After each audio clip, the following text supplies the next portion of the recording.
Hello and welcome to PowerPoint Tutors, and this is the part two of chapter number one from business technology. And in this one, we'll start off with this illustration number one, where we talk about football team as an organization. So for example, you are watching a thrilling football match between two rival teams. So the stadium it is packed, the crowd is cheering loudly, and 22 players are running passionately on the field. So, at the first glance, it may seem like just a game, but if you observe carefully, you will realize that a football team is actually a perfect example of an organization. You see, it possesses all the essential characteristics that define an organization, like a common goal, a structured arrangement of people, and systems to coordinate and control the performance. So, first of all, a football team it consists of group of players who come together for a common purpose. The team's main objective is very clear: to score more goals than the opposing team and ultimately win the match. Every action that is taken by the players while attacking, defending, or passing the ball, it is directly towards achieving their shared goal. This common objective it unites the player and it gives the meaning to their individual efforts. So without a collective goal, the players would nearly be individual running around the field rather than the members of an organization. Okay. So, secondly, the football team it demonstrates the idea of social arrangement. Like every player has a specific position and responsibility based on their skills and their experience. Like the goalkeeper specializes in preventing good goals from being scored. Defenders focus on protecting their side of the field. Midfielders they connect defense with attack and control the flow of the game, while forwards are primarily responsible for scoring goals. So these specialized roles they form the organizational structure of the team. Just as employees in the company, they work in different departments such as marketing, finance, and production. Football players perform different functions but cooperate closely to achieve the team's objective. Okay. So, moreover, a football team it cannot succeed without a system of control and coordination. Like before a match, players participate in training sessions where they practice the tactics, they improve their skills, and they understand their responsibilities. The coach develops strategies and decides how the team should play in different situations. And during the match, players they rely on these tactics and they trust their teammates to perform their assigned roles. For example, defenders pass the ball to midfielders who then create opportunities for forwards to score. So this coordination it ensures that the team operates efficiently and effectively, just like a business organization where managers they establish procedures and monitor the performance to achieve organizational goals. So finally, the most important feature of every successful football team is the team spirit. Like team spirit means that players cooperate, support one another, and place the interest of the team above their personal ambitions. So a player may choose to pass the ball to a teammate in a better position instead of trying to score alone, because the ultimate aim is the success of the team, right? So similarly, employees in an organization they must collaborate and they must work harmoniously to achieve collective objectives. And without trust, cooperation, and unity, even the most talented football players or employees they may fail to achieve the success. Okay. So, therefore, a football team it is an excellent illustration of an organization because it consists of people who are working together in a structured and coordinated manner to achieve a common goal, and it has defined objectives, specialized roles, systems of control, and strong sense of teamwork, all of which are essential characteristics of an organization. All right, and we will practice the test of understanding later on once we are done with this chapter. Okay, so the next topic that we have over here is why do we need an organization.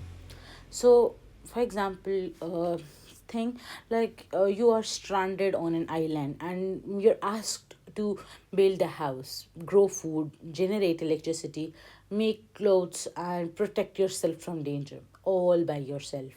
At first, you may manage a few simple tasks, but soon you will realize that no single person possesses all the skills knowledge, time, and resources that are required to accomplish everything efficiently. Okay, so this simple example, it explains why organizations exist. Like human beings, they are naturally social creatures who achieve far more when they cooperate and coordinate their efforts. So organizations, they provide a framework through which people can combine their abilities and work together toward common goals. So one of the most important reasons we need organization is that they allow the people to share skills and knowledge. Okay, so every individual has different talents, experiences, and expertise. So when people come together in an organization, they can learn from one another and they use each other's strength. For example, in a hospital, doctors diagnose diseases, nurses provide patients care, pharmacists prepare medicines, and technicians, they operate medical equipment. So none of these professionals could provide complete healthcare alone, but together they would create an effective healthcare system. Similarly, in a business organization, employees from different departments, they share the ideas and expertise that enable the organizations to solve the complex problems and innovate more effectively. Okay, next we have organizations, they also enable the people to specialize rather than trying to become the experts in every activity.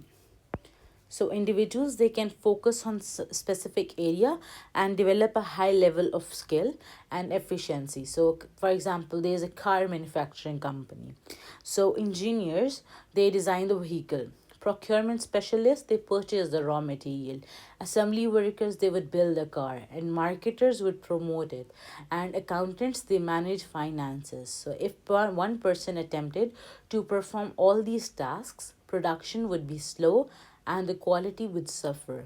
So by specializing, workers, they become more productive, they gain deeper expertise, and they contribute more effectively to that organization's goal. So, this principle of specialization has been one of the main drivers of economic growth and industrial development throughout history.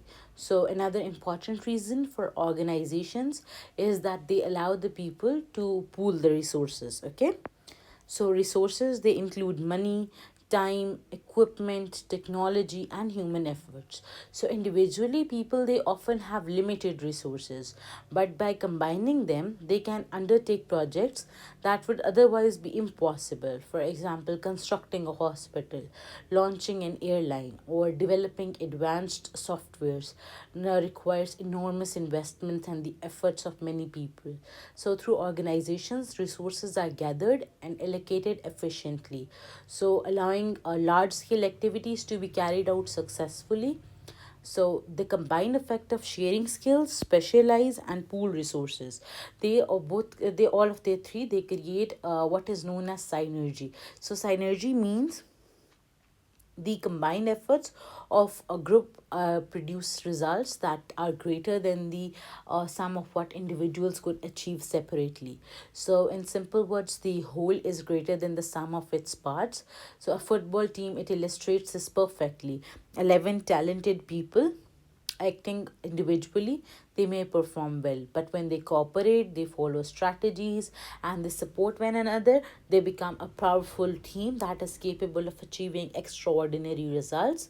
And the same principle applies to businesses, schools, hospitals, and every other type of organization. Okay, so therefore an organization, it is essential because they enable the people to achieve the goals that would be difficult or impossible to accomplish alone. So by sharing the knowledge, specializing in particular tasks, pooling resources, and creating synergy, organizations increase the efficiency, they improve the performance, and they contribute significantly to the progress and prosperity of society. So without organizations, modern life with its business, education institution, healthcare system, and technology advancement, it would simply not be possible. Okay, so next topic we have is different types of organizations. So for example, see, When you go out and you are roaming around, you would see supermarkets that are selling groceries, you would see hospitals that are treating patients, you would see schools educating children, you would see charities helping the poor, and government offices implementing public policies. So although all these institutions, they are organization, they are not all created for the same purpose. Some exist to make money and generate wealth for their owners, while other exist to serve society or meet the needs of specific group of people. Therefore, organizations, they can be broadly classified into two categories: commercial organization and not for profit organization, majorly. So the most common type of organization is the commercial type of organization, and it is also known as profit seeking organization. So, the primary objective of these organizations is to maximize the wealth of their owners by earning profits. They produce goods or provide services the customers are willing to pay for and aim to generate revenues that exceed their cost. The greater the profit, the greater the reward of the owners, right? So, however, the commercial organizations, they are not structured in the same way. They can take the legal forms, even each with its own advantages and disadvantages. So, the simple form of commercial organization is sole traders. As the name suggests, a sole trader, it is owned and operated by a single individual. So this person is responsible for providing the capital, making decisions, and bearing all the risks and rewards of the business. So an important feature of a sole proprietorship is that the owners and the businesses, they are legally the same entity, and this means that if a business incurs debts or it is sued by the customers, the owner is personally liable, and in other words, the owner's personal assets like savings or property, they may be used to settle the business obligations. So sole traders, they are common among small businesses because they are easy to establish and they give the owner complete control. Okay. So another common form of commercial organization is a partnership. So, a partnership, it is owned and managed by two or more individuals who agree to work together to run the business and make the profit. So they agree to share the profits, they agree to share the losses and the responsibilities of running the business. So traditionally, partnership also did not have a separate legal identity for their owners, and meaning the partners were personally liable for the business debts.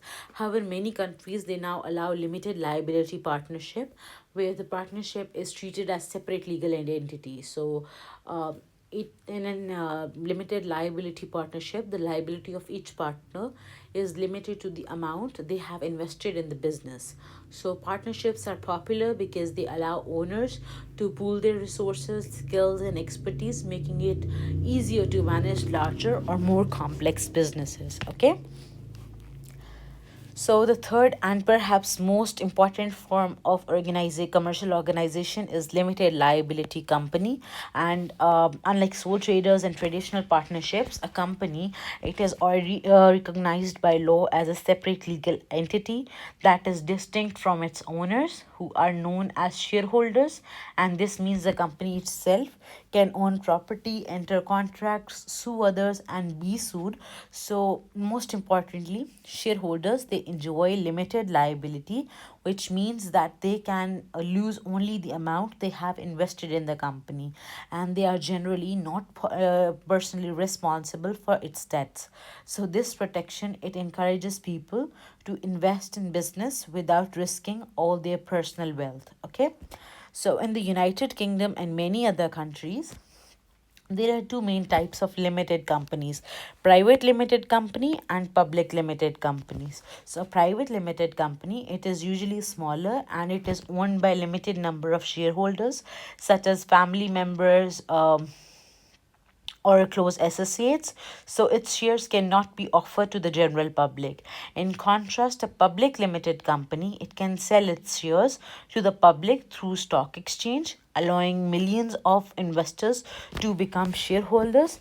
And because public companies, they can raise large amounts of capital from investors, They often grow into large multinational corporations operating across different countries and industries. So, not all organizations, however, exist to make profits. Many are established to serve the society or fulfill the social objectives, and they are known as not for profit organizations or non profit organizations. So, unlike commercial organization, their primary objective is not to maximize the profit but to satisfy the needs of their members or the communities they serve. So, although they may generate surpluses of income over expenditure, their surpluses are usually reinvested into organization to further its mission rather than being distributed to owners and shareholders. So, the objective of not for profit organizations vary widely depending on their purposes. Like hospitals, they exist to provide healthcare and improve the well-being of patients. Local councils, they aim to serve and develop their communities by providing public services such as sanitation, education, and infrastructure. So government organizations, they are established to implement government policies and administer public affairs. Charities, on the other hand, they may focus on providing disaster relief, reducing poverty, supporting education, or preparing or protecting the environment. So, whether what unites all the organizations is that their success is measured primarily by profits, but by the positive impact they have on the society. Okay, so and the extent to which they achieve their mission. So if you see, the organizations, they are broadly divided into commercial and not for profit categories based on their primary objective. The prime not for profit organization focuses on serving society, supporting communities, or fulfilling specific social missions. And both types of organization, they play a very important role in the modern world, contributing to economic growth, social welfare, and the overall development of the society. Okay, next we have is public sector versus the private sectors. Okay, so for example, like you get up in the morning and then you go out doing your daily routine. So you switch on the lights, you travel on public roads, you attend a university, you visit a hospital, and then you buy groceries from the supermarket. So although all these services, they are provided by organization, and not all of them, they belong to the same sector of the economy.